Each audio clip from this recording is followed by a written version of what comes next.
máme tu Prime ochutnávku, takýto Prime.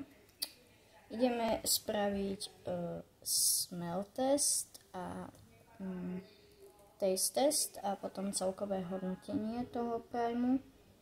A dávajte odbery a lajky na kanál Urbex Nation. No a môžeme ísť na to. Takže smell test. Ako vonia to po takých kyslých jablkách by som...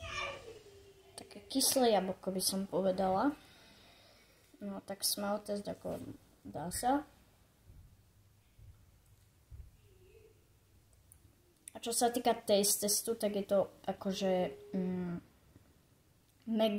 mega dobré. Ale je to trochu sladké a také sladkokyslé. Takže dávam tomu Primeu určite akože podľa môjho hodnotenia 10 z 10 dávam. Je to fakt mega dobré. A ako no, neviem, malo by to byť pri chuť nejaké kyslé jablka, neviem, s hruškou tuším. Niečo také by to malo byť, ale určite odporúčam. Takže dávam 10 z 10, takže určite kupujte teda. A to je zatiaľ všetko, tak ahojte.